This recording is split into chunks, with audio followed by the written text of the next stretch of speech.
I think this might be my shortest review yet.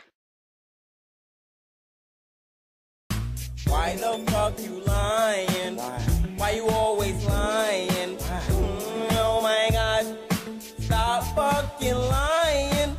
Hey bitch, you see my suit is red? You see this thunderbolt that's sitting on top of my head? I got the new Jordans on, I'm running fast as shit. So when the in the building, bitch, flash them tits, I'm like, hell yeah, hell yeah, hell yeah. Alright, what up guys? Now I know you guys saw the little clip there at the beginning. Yes, that is me. Yes, my hand seems abnormally big because I have it pretty close to the camera. Mistake on my part. The reason why I said, kind of like at the beginning there, that this was going to be probably my shortest review is because you need to see this movie to believe it.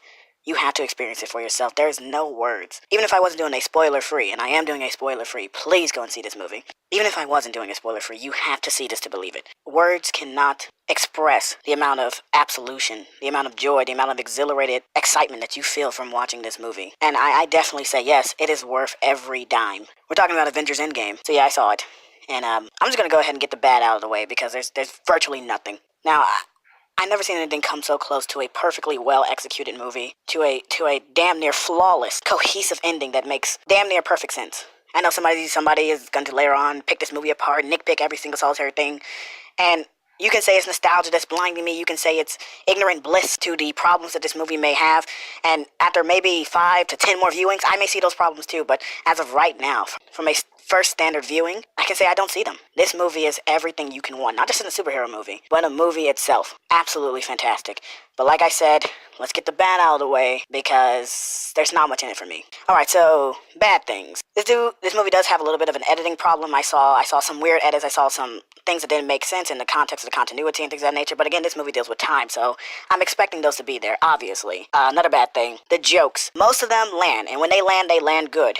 I mean, I cannot tell you how many gut busters I've actually had during this movie. My problem with the humor is two things, really.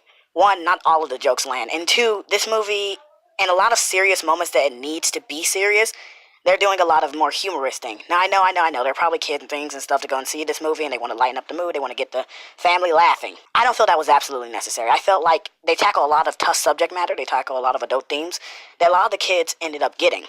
Right, because I was in the movie with families. Right? I was in the theater with families, so I understand where they're coming from a little bit, but at the same time, I'm like, if you're gonna, do certain things, and again, I'm not trying to spoil it, they're gonna do certain things that you would think may be a little bit too out there for kids, then you should be able to do this.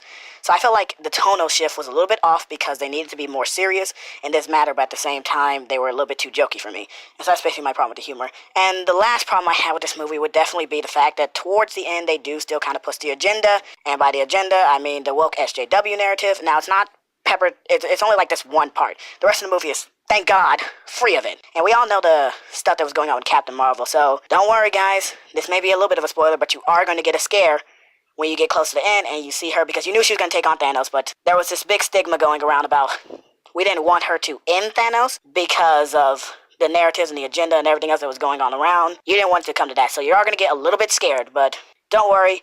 When you see the conclusion, you are going to still be satisfied. However, you were worried about perhaps them taking their agenda a little bit too far in this whole new blood type deal, and, kind of F the old guys, you're going to get a little bit scared. Other than that, that's pretty much all the bad in the movie. Now let's go on to the good. Now, I know it may sound like I'm going to criticize this portion of the movie, but at the same time, I'm not really going to criticize it. I did see a few hiccups in there, but they didn't really throw me out of the movie. So the CG and visual effects are absolutely stunning and perfect.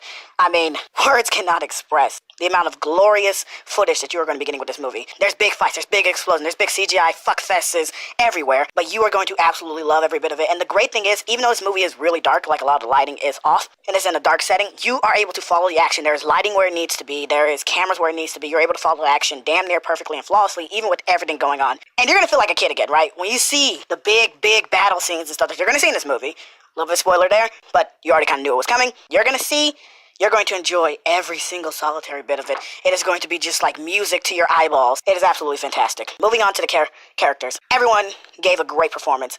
And I felt like ScarJo kind of like fell off the ball somewhere, but when she was on it, she was on it, right? And I had to say, if I had to pick best performance, it is Jeremy Witter as Hawkeye, and I probably pronounced his last name incorrectly, but he is absolutely phenomenal in this movie. Pretty much, he brought his A game to it exactly like I wanted him to, and I felt like I saw Ronan on screen. He is Hawkeye to me. He's no longer just some guy playing Hawkeye. He is Hawkeye for me. These roles were established here today. Chris Evans, Robert Downey, they established themselves as these characters. When I look on screen, when I see their faces, now I'm not trying to typecast them. Right? I know they're going to go on to go do other projects and things of that nature, but I will always be reminded that, hey, that's fucking Captain America. Right? I remember something that a comedian named Bill Burr once said when he was in a movie with Hugh Jackman, and there was this scene that they were doing where Hugh Jackman was coming down the alleyway, and he's supposed to be aggressive, he's supposed to be angry, and Bill Burr looked at him and he saw the Wolverine. Right? He saw Wolverine. That's how I feel about these characters. I feel like they have established themselves in these roles. They did their business.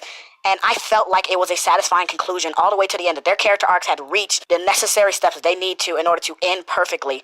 And even though, yes, they're getting kicked out for the new blood, I don't feel disappointed. I feel like everything that needed to be done with them was done, and it was done to perfection. And I am liking where the series is going a little bit. Everyone did their thing, even when the side characters came in, even when characters come back, and before you say, oh, spoiler, you knew they were coming back, you knew how this was going to end, you knew the hero was going to win. I mean, for crying out loud, we saw the trailer for Spider-Man Far From Home, so you already knew they were coming back, like, let's be honest here. But even when they came in, and it's a real big, nice ensemble cast shot that they get towards the end of the movie. When they came in, it was absolutely breathtaking and perfect. You just look at all those faces. I mean, I can say this movie brought a tear to my eye. It was that good, guys. It was phenomenal. The music absolutely meshed well. There were some hiccups. Here and there because I felt like, again, this is dealing with more of the tonal shifts and the fact of some weird editing choices where it's like they're trying to finish up one scene but then they transition to another. Again, they got to compact this whole entire story into literally 3 hours, right? They got to finish everything that they need to get finished. And you're going to feel like there's some stuff that's left out, but at the same time, they definitely got done what they needed to. But that's what I'm saying, like the transitions and stuff with some of the music was a little bit off and a little bit out there. But other than that, the music is fantastic. Very well done. I mean, all around, this movie is just impressive. Josh Brolin as Thanos, you did it. You did it. You did it well. You did it well. Absolutely phenomenal. Absolutely amazing. I just don't know what to say that can describe the amount of joy that's still pumping in my chest right now. I felt like a child again when I was watching this movie. I felt like I could believe in something again. That I was inspired. That I could take up that shield and I could be the Avenger. And it's rare. It's rare. I mean, I thought I had superhero fatigue. And I know that a lot of reviews are going to come out and they're going to say that they have that. But I feel like that's not entirely the case. I feel like when they're saying that they're having fatigue, it's because this was indeed, if not the perfect, the damn near closest thing to a perfect superhero movie. And I actually felt it too. I felt exactly what they felt. I feel this fatigue, but not because it was bad or god-awful, but because it was so satisfying that I feel like if the MCU were to have end right here, I would be okay with that. Do I want more? Of course I do. I'm always going to want more. But right now, a break is necessary. A break is needed. Now, I know we got some superhero flicks coming up down the line, but I'm just saying, this was a well-deserved conclusion. And I touched up on the ending so much, but trust me, guys, the way this movie ends, you're going to feel pumped, you're going to feel excited, you're going to feel sad, you're going to feel broken. You're going to feel like there's a feeling in your heart, a feeling of emptiness. But you're also going to feel like there's something else is there that can fill it. I'm looking forward to more projects in the future. Right now, the Avengers are signing off. This was one hell of a ride. One hell of a ride. I'll catch you guys in the next one. Peace. I just be running. They say I'm like the fastest man alive and shit. I mean, I guess that's why I run away from my problems so much. Fast money, fast cars, fast bitches. That triple F life is with that young king.